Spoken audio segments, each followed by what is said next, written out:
Break के बाद रुक करेंगे मध्य प्रदेश और छत्तीसगढ़ बुलेटिन की ओर, जिसमें बात करेंगे छुरिया की, जहां वित्तीय वर्ष के अंतिम दिवस उपपंजीयक कार्यालय खुला। आगे बात होगी ग्वालियर की, जहां मध्य प्रदेश के व्यापम घोटाले में हुई गड़बड़ी का खुलासा करने वाले आरटीआई एक्टिविस्ट की कोर्ट से जारी गिरफ्तारी वारंट की तामील कराने पहुंची पुलिस के साथ झड़प।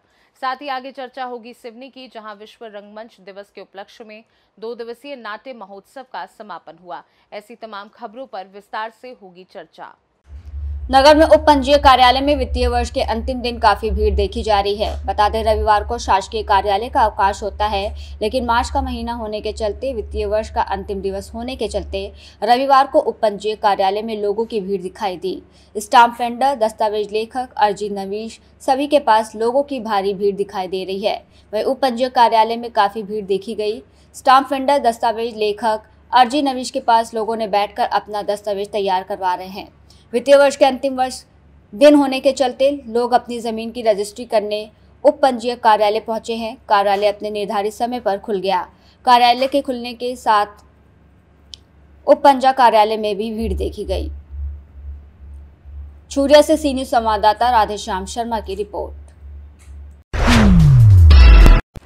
इस वर्ष 25-26 शराब का ठेका आबकारी विभाग के द्वारा पूरे जिले भर करीब 75 करोड़ से भी अधिक में जाने के बाद ठेका पूरे जिले भर का नए ठेकेदार कंपनी को 1 अप्रैल को दिया जाना था। अब 30 मार्च को नए ठेकेदारों ने पूरे जिले भर में अपना कब्जा जमा लिया है। इस बारे में आबकारी विभाग के अधिकारियों से जानकारी लेनी चाहिए, लेकिन इस बारे में उन्होंने कहा कि हमें कोई जानकारी नहीं है। वहीं बताया जाता है कि जो नए ठेकेदार हैं, व्यापार राजनीति में अपनी खासी पकड़ रखते हैं और इसलिए उन्होंने यहां ठेका 75 करोड़ रुपए से भी अधिक ऑनलाइन धार जिला आबकारी विभाग निष्पादन प्रक्रिया में अपना ठेका नियम के अनुसार करवा लिया है। वहीं आज 30 मार्च को समूची धार जिले की 88 दुकानों पर अपना कब्जा ले लिया गया।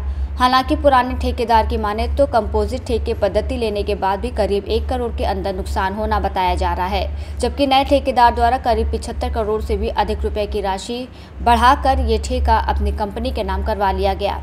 अगर नए ठेकेदार अपनी व्यापारिक और राजनीतिक पकड़ से 475 करोड़ 20 लाख रुपए लगाने के बाद भी अगर प्रॉफिट में आता है, तो ये नए समूह ठेकेदार की कुशल व्यापारी के संकेत माने जाएंगे।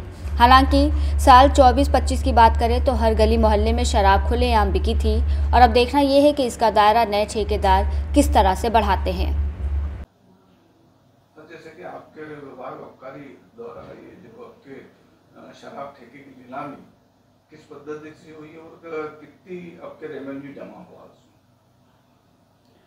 ये वर्ष 2025-26 के लिए जिले की 88 मदिरा दुकानों को एक ही समूह में निष्पादन किया गया, जिसका सर्वप्रथम जो पूर्व ठेकेदार थे उनसे नवीनीकरण हेतु आवेदन पत्र मंगाए गए, किंतु उनके द्वारा आवेदन पत्र प्रस्तुत नहीं किए गए।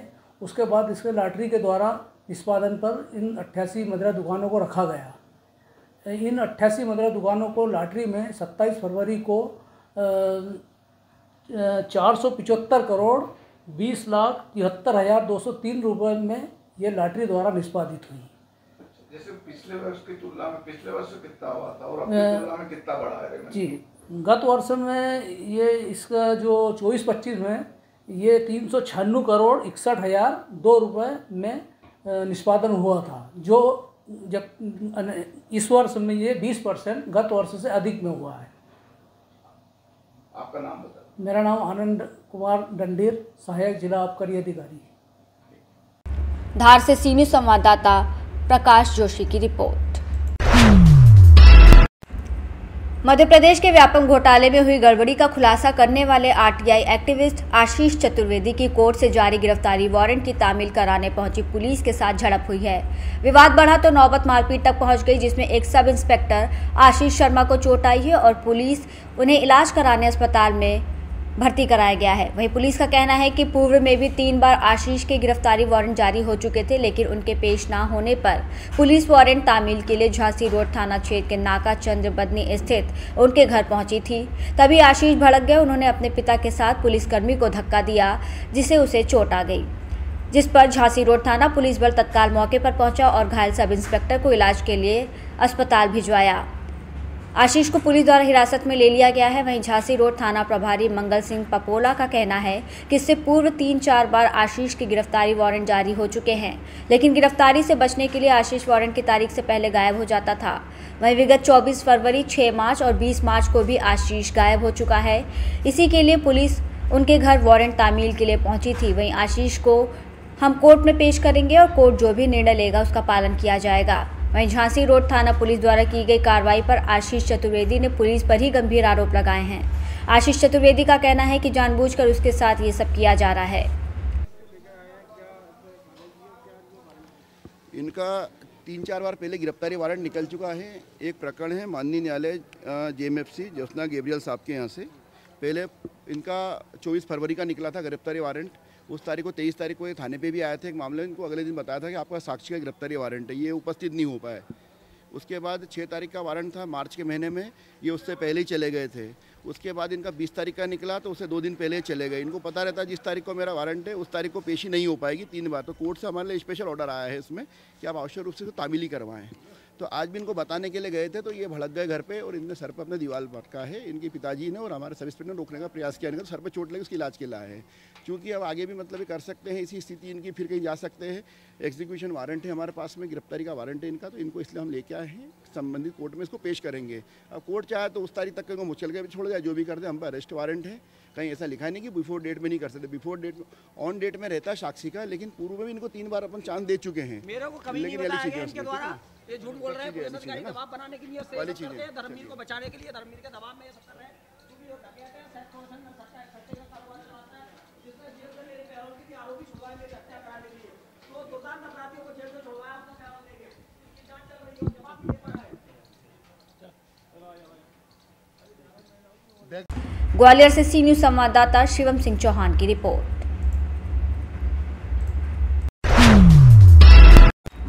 ग्वालियर में भाजपा नेता और पार्षद पति और उनके 2 बेटों की गुंडागर्दी सामने आई है। घर के सामने कार रोकने पर कार में बैठे 3 लोगों की मारपीट कर दी। वहीं कार में बैठे फरियादी का एक भाई उज्जैन पुलिस में पदस्थ है। मारपीट की शिकायत फरियादी ने थाने में की है। वहीं पुलिस ने फरियादी की शिकायत पर पार्षद पति सहित दोनों बेटों के खिलाफ मामला दर्ज कर कार्रवाई शुरू कर दी है।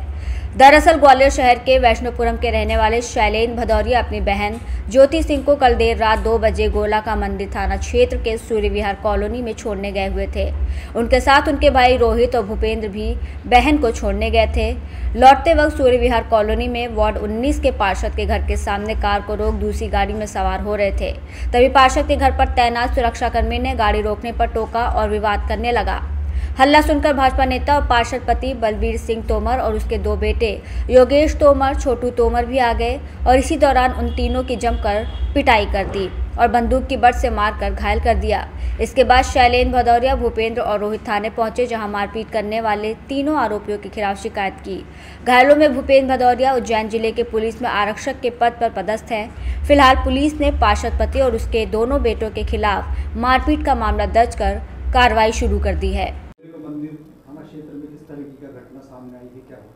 गोले के मंदिर थाना क्षेत्र में एक फरियादी शैलेंद्र भदौरिया द्वारा रिपोर्ट दर्ज कराई गई कि वो रास्ते में रात्रि में 2 बजे करीब निकल के जा रहे थे। तो घर के बाहर एक व्यक्ति ने उनको रोका, पूछा कि यहाँ कैसे खड़े हुई थी रात को। इसी बात पर उनमें दोनों पक्षों में विवाद हुआ और दूसरे पक्ष के 3 लोगों ने, उनमें जो है पार्षद पति भी हैं और 3 लोगों ने मारपीट की। उनके शरीर में चोट होकर ब्लीडिंग वगैरह हो रही थी। तो उनकी रिपोर्ट पर से 3 लोगों के विरुद्ध अपराध पंजीबद्ध किया गया। मारपीट का प्रकरण में विवेचना की जा रही है। सर, पीड़ित में पुलिसकर्मी बताया जा रहा है जिसके साथ मारपीट हुई। हाँ, पीड़ित जो है एक जो है पीड़ित में जो है पुलिसकर्मी है, उज्जैन में पदस्थ है और वो भी रात्रि में अपने भाई के साथ था।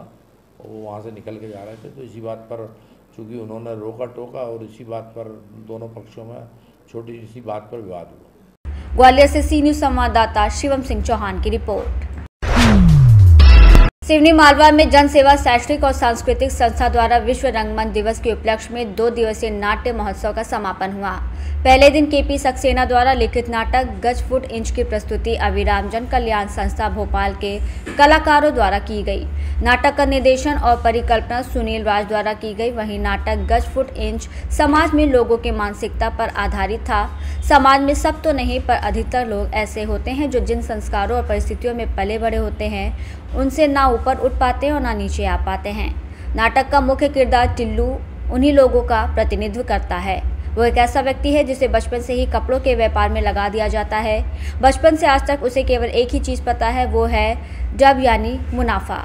उसकी मानसिकता उस तरह की हो जाती है कि उसका सुख दुख प्रेम सब कुछ डब से जुड़ा रहता है। इसी स्वभाव के कारण वो खुद को समाज के लोगों से कम समझता है और इसी के कारण समाज में टिल्लू जैसे लोगों की सोच और समाज की सोच के बीच फ़र्क भी पता चलता है। नाटक का नाम भी इसीलिए गज फुट इंच रखा गया है क्योंकि कोई अपनी ज़िंदगी गज में जीता है, कोई फुट में तो कोई इंच में।